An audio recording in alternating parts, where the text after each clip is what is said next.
আমাদের সবার বাসাতেই বিভিন্ন জিনিসের বিভিন্ন সাইজের বিভিন্ন রকমের খালি বক্স, কৌটো, প্লাস্টিকের বোতল এইরকম কত জিনিস পড়ে থাকে, তাই না? আর দিন শেষে ওই জিনিসগুলো চলে যায় ময়লার ঝুড়িতে। কিন্তু একটু ভেবে মাথা খাটিয়ে ওই জিনিসগুলো দিয়েও কিন্তু দারুণ সব জিনিস বানানো যায়। হতে পারে জিনিসগুলো বাজারে পাওয়া জিনিসগুলোর মতো অতটা টেকসই বা অ্যাট্রাকটিভ না হলেও নিজের হাতে বানানো কিছু ব্যবহার করার ফিলিংসটাই অন্যরকম। তো হ্যালো এভরিওয়ান, সবাইকে স্বাগতম করছি সুলতানাস ক্রাফটের এই ছোট্ট ক্রাফটের দুনিয়ায়। আর আজকের লং ভিডিওতে আমি তোমাদের সাথে শেয়ার করছি ফেলনা জিনিস দিয়ে খুবই কিউট একটি ক্রাফট আইডিয়া।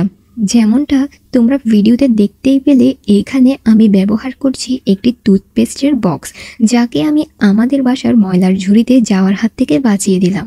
যাই হোক, আজকের এই টুথপেস্টের খালি বক্সটিকে দিয়ে আমি বানাচ্ছি কিউট একটি পেন্সিল বক্স।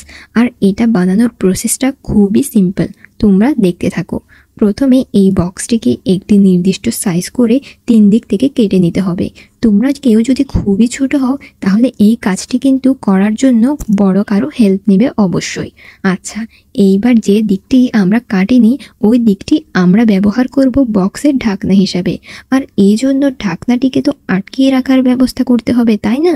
আর এই জন্য ভিডিওতে দেখানো প্রসেসে সাবধানে উপরের অংশটুকু কেটে নিতে হবে। এইবার বক্সটিকে একটু ডেকোরেট করার জন্য আমরা কিছু কিউট কিউট কার্টুন এঁকে নিব। তোমরা তোমাদের পছন্দের যে কোনো কার্টুন এঁকে নিতে পারো।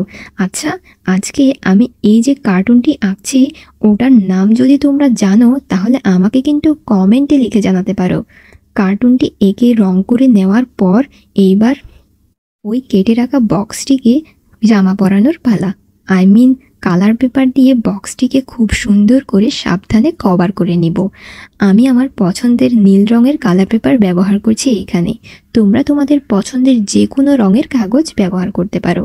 কাগজ দিয়ে কভার করা হয়ে গেলে বক্সের ঢাকনাটিকে আটকে রাখার জন্য একটি ছোট্ট জায়গা করে দিলাম, আর একটি ব্ল্যাক কালার দিয়ে হাইলাইটও করে দিলাম। এরপর আর কি, আমাদের কিউট কিউট কার্টুনগুলো লাগানোর পালা। গ্লুয়ের সাহায্যে কার্টুনগুলো আমরা সাবধানে লাগিয়ে নিব বক্সের চারপাশে। ব্যাস, এইবার আমাদের বক্স রেডি। কি কিউট লাগছে না পেন্সিল বক্সটি? আমি তো আমার সব কালারগুলো এই বক্সে রেখে দিলাম। তোমরাও কিন্তু এমন কিছু বাড়িতে বানিয়ে ট্রাই করে দেখতে পারো। যাই হোক, আজকের এই ভিডিওটি ভালো লাগলে প্লিজ ভিডিওতে বেশি বেশি লাইক করো আর শেয়ার করতে পারো তোমাদের ফ্রেন্ডস অ্যান্ড ফ্যামিলি মেম্বারদের সাথে। পরের ফ্রাইডেতে আমি আবারও হাজির হয়ে যাব নতুন আরেকটি আইডিয়া নিয়ে, নতুন একটি লং ভিডিও নিয়ে। তোমাদের সাথে কথা হবে আবার পরের একটি ভিডিওতে। ততক্ষণ পর্যন্ত খুব ভালো থেকো। আল্লাহ হাফেজ।